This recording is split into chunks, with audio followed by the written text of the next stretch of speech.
Hi అండి. Welcome to Eesha vlogs. ఇవాళ అయితే మేము 5 కేజెస్ బిర్యానీ చేసామండి. రెసిపీ చూద్దాము. సో నేను 2.5 కేజెస్ అయితే చికెన్ తీసుకున్నాను అండ్ 2.5 కేజెస్ రైస్ అండి. అందుకు ఒక పావు లీటర్ అయితే ఆయిల్ వేసుకున్నాను. అందులో ఇలాచి, లవంగాలు, షాజీరా, అలాగే అనాస పువ్వు, కొద్దిగా చెక్కలండి, బిర్యానీ ఆకు. ఇవి కొద్దిగా ఫ్రై అవుతున్నా అన్నప్పుడు పెద్ద ఇలాచీ కూడా వేసానండి. అండ్ ఆనియన్స్ నేను ముందుగానే కట్ చేసి పెట్టుకున్నాను. అరౌండ్ ఒక 3.5 కేజీ వరకు పడుతుందండి ఆనియన్స్.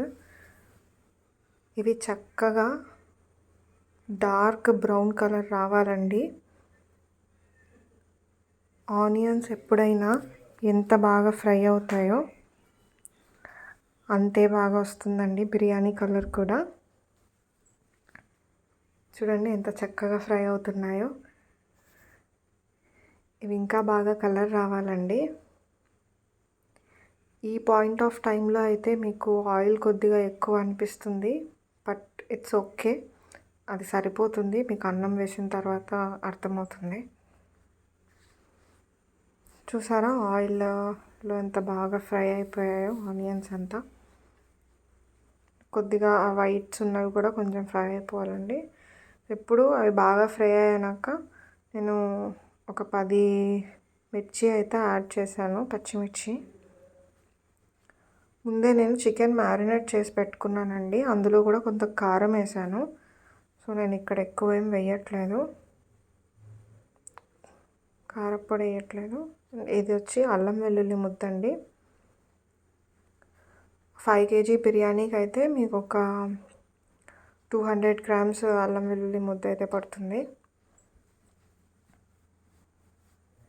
200 to 250 grams. ఇది పచ్చివాసన మంచిగా పోయే వరకు బాగా వేపుకోవాలండి. మసాలాతో పాటు మనకి ఈ పచ్చిమిర్చి కూడా బాగా వేగిపోతుంది. మసాలా బాగా వేగింది అనడానికి అది ఆయిల్ పైకి తేలుతుందండి. చూసారా, ఇక్కడ ఆయిల్ పైకి తేలుతుంది అంటే మసాలా బాగా వేగిందని అర్థం. ఎప్పుడైతే ఆయిల్ పైకి వస్తుందో మనం ముందే కట్ చేసి పెట్టుకున్న టొమాటోస్ వేయాలండి.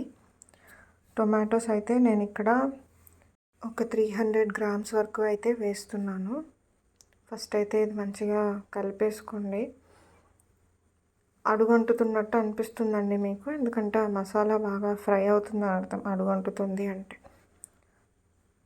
సో ఈ స్టేజ్లో అయితే టొమాటోస్ యాడ్ చేసేయండి.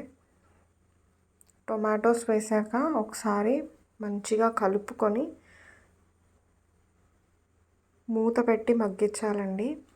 మూత పెట్టి మగ్గించినప్పుడు మీకు టమాటా అన్నది బాగా మెత్తగా ఉడుకుతుంది. చూసారా, ఈ టమాటాలోంచి వచ్చే వాటర్తోనే కింద ఉండే అడుగంటింది కూడా వచ్చేస్తుందండి. సో దానికి ఏం ఆలోచించక్కర్లేదు. ఇప్పుడైతే నేను పైన మూత పెట్టేసుకుంటున్నాను.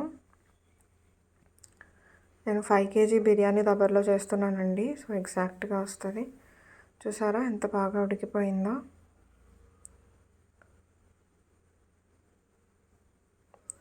కిందున్న మాడుతుంది అని అనుకుంటున్నారేమో.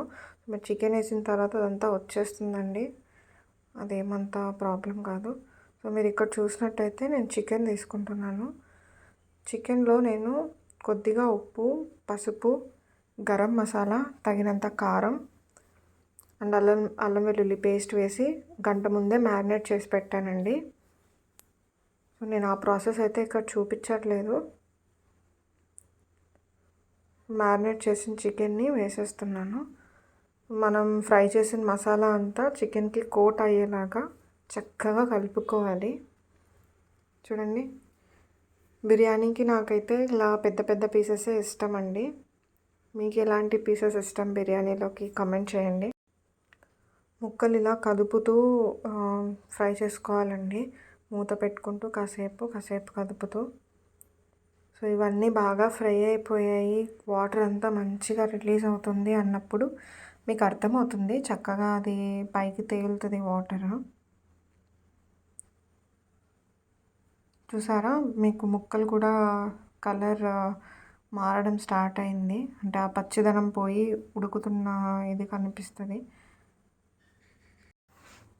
కాసేపు అలా మూత పెట్టుకుంటూ కాసేపు కలుపుకుంటూ అలా మగ్గించాలండి. కిందున్న మాడు కూడా వచ్చేస్తుంది, అదేం ప్రాబ్లం లేదు. గంటి నా దగ్గర సరిగ్గా లేకపోవడం వల్ల అది మాడిందండి, లేదంటే ఆ కింద కూడా కొద్దిగా కూడా మాడదు. ఇప్పుడు నేను 1.5 అయితే పెరుగు యాడ్ చేస్తున్నాను. అంటే 1.5 ప్యాకెట్, దగ్గర దగ్గర ఒక 750 ml పెరుగు అనుకోండి. పెరుగు యాడ్ చేశాక ఇది మళ్ళీ చక్కగా కలుపుకోవాలండి. మీరు 2 విధాలుగా పెరుగు యాడ్ చేసుకోవచ్చు. ఒకటేమో మ్యారినేషన్లో యాడ్ చేసుకోవచ్చు. నేను ఇక్కడ యాడ్ చేయలేదు కాబట్టి ఫ్రై అయ్యేటప్పుడు కలుపుతున్నాను. సో ఇది మంచిగా పెరుగు ముక్కలకంతా పట్టేలాగా కలిపేసుకొని మళ్ళీ మూత పెట్టేసుకొని మగ్గించుకోవాలండి. మూత పెట్టి ఇది మంచిగా మగ్గుతున్నప్పుడు ఒకసారి తీసి మీకు చెక్ చేస్తే అది కర్రీ గ్రేవీ కన్సిస్టెన్సీలో ఉంటుంది. ఇక్కడైతే నేను ముందే తీసి పెట్టుకున్న వాటర్ పోస్తున్నానండి. ఈ వాటర్ అయితే 1 గ్లాస్ బియ్యంకి 1.5 గ్లాస్ వరకు వాటర్ వేస్తున్నాను. అంటే నేను పావుసేరుతో మెజర్ చేశానండి. నేను 10 గ్లాసులు బియ్యం వేసాను కాబట్టి ఒక 15 గ్లాసుల వరకు నీళ్లు పోసాను. సో ఇప్పుడు ఇది బాగా కలిపేసుకొని ఉప్పు ఈ స్టేజ్లో చూసుకోవాలండి. ఉప్పు ఎంత ఉంది ఏంటనేది. మీకు కొద్దిగా తక్కువ అనిపిస్తే ఇక్కడ ఉప్పు యాడ్ చేసుకోవాలి. నాకు కొద్దిగా తక్కువ అనిపించింది. ఈ వాటర్ మీరు టేస్ట్ చేసినప్పుడు దగ్గర దగ్గర సముద్రం నీళ్ళలాగా ఉప్పగా ఉండాలండి. అప్పుడే మీకు బిర్యానీ పీసులకి కానీ మీరు చేసే రైస్కి కానీ అది మంచిగా అంటుతుంది, లేదంటే సరిపోదు. అందుకని నేను ఉప్పు యాడ్ చేసి మంచిగా కలుపుకుంటున్నాను. తర్వాత నేనైతే కసూరి మేతి యాడ్ చేస్తున్నాను. కసూరి మేతి యాడ్ చేశాక కొత్తిమీర పుదీనా కట్టలు కట్ చేసి పెట్టుకున్నానండి. ఒక 2 కొత్తిమీర కట్టలు, ఒక హాఫ్ పుదీనా కట్ట అయితే సరిపోతుంది. మీరు ఇది ఫ్రై అయ్యేటప్పుడైనా వేయచ్చు, లేదా మీకు ఆ ఫ్లేవర్ బాగా నచ్చుతుంది, ఫ్లేవర్ఫుల్గా రావాలి బిర్యానీ అంటే వాటర్లో వేస్తే చాలా బాగా వస్తుందండి. కొత్తిమీర పుదీనా ఎక్కువ ఫ్రై అయిపోతే ఆ ఫ్లేవర్ నాకు నచ్చదు, అందుకని నేను యాడ్ చేయను. మీరు అలా కావాలంటే అలా కూడా యాడ్ చేసుకోవచ్చు. ఇది మంచిగా కలిపేసి మళ్ళీ మూత పెట్టేసి ఇది బాగా ఎసరు మరగాలండి. మీకు టైం లేదన్నప్పుడు సపరేట్గా వాటర్ ఎంతైతే మనం మెజర్ చేసుకున్నామో అది బాయిల్ చేసి యాడ్ చేసేయండి, టైం కలిసి వస్తుంది. ఇది బాగా బాయిల్ అయిపోయిందండి. సో బాగా ఎసరు వచ్చేసింది. ఇప్పుడైతే నేను దీంట్లో ముందుగానే కడిగి పెట్టుకున్న 10 గ్లాసుల బియ్యం, అంటే 2.5 kg అండి, 2.5 kg బియ్యం అయితే వేసేస్తున్నాను. సో ఈ బియ్యం వేసేసిన తర్వాత మొత్తం నీట్గా కలిపేయాలండి.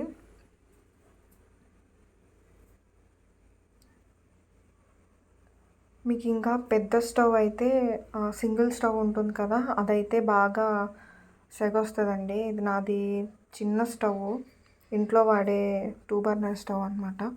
అందుకని పెద్దగా ఇది లేదు అండ్ కొద్దిగా టైం కూడా పడుతుంది ఎసరు రావడానికి కానీ అది ఉడకడానికి కానీ.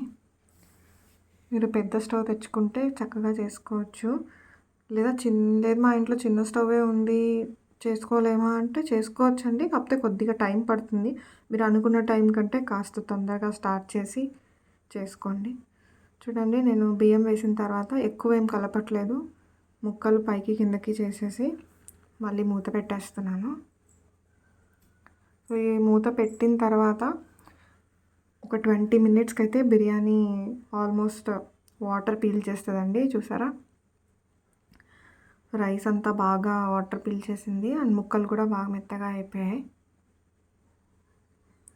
సో ఈ పైన ఉండే వాటర్ ఇంకొంచెం సేపటికి ఇంకిపోతుందండి. సో ఇంకాసేపు మళ్ళీ మనం మూత పెట్టేసి ఉడికిద్దాము. మధ్య మధ్యలో కలుపుతుంటేనే ఆ కింద అడుగంటదండి. చూసారా ఎంత బాగా కుక్ అయిందో. ఇలా నేను మధ్య మధ్యలో తిప్పుకుంటూ ఉన్నాను. సో మొత్తంలో అయితే నేను 3 సార్లు తిప్పుతూ కలిపానండి. ఇప్పుడు ఇది చూసారు కదా, ఈ స్టేజ్లో అయితే మీకు బిర్యానీ ఆల్మోస్ట్ అయిపోయింది. ఇక దమ్ అయితే సరిపోతుందన్నమాట. అందుకు నేనేం చేస్తున్నానంటే ఈ స్టేజ్లో డైరెక్ట్గా నేను మూత వేయట్లేదండి.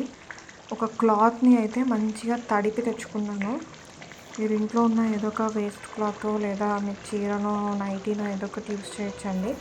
ఆ క్లాత్కి ఈ మూత ఏదైతే ఉందో దాన్ని చుట్టేస్తున్నాను.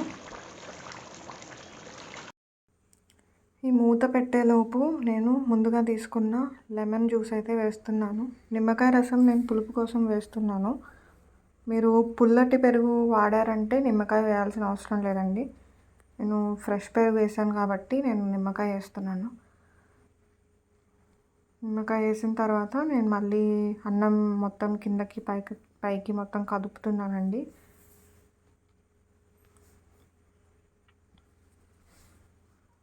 చూసారా ఎంత చక్కగా ఉడుకుతుందో అన్నం. సో ఇప్పుడైతే నేను ముందుగా తడిపి పెట్టుకున్న గుడ్డ ఉంది కదండి, ఆ గుడ్డ ఇలా చుట్టేసి దాని మీద అయితే వెయిట్ పెడుతున్నాను. చిన్న రోల్ ఉంది నా దగ్గర, అది పెడుతున్నాను. అండ్ కింద అయితే మాడకుండా నా దగ్గర వేస్ట్ పెనం ఒకటి ఉందండి, అది పెట్టి దాని మీద అయితే దాబర్ తీసుకొచ్చి మళ్ళీ పెట్టేస్తున్నాను. ఇంకొక 10 మినిట్స్కి అయితే మీకు బిర్యానీ రెడీ అయిపోతుందండి. చూసారా ఎంత బాగా దమ్ అయిపోయిందో. పర్ఫెక్ట్గా కుక్ అవుతుందండి. మీరు ఇదే స్టైల్లో నార్మల్ రైస్ అయినా వేసుకోవచ్చు, లేదా బాస్మతి బియ్యం అయినా వేసి చేసుకోవచ్చు. ఎలా వచ్చిందో నాకు కమెంట్ సెక్షన్లో చెప్పండి. మా ఇంట్లో వాళ్ళందరికీ అయితే చాలా బాగా నచ్చింది. Please subscribe.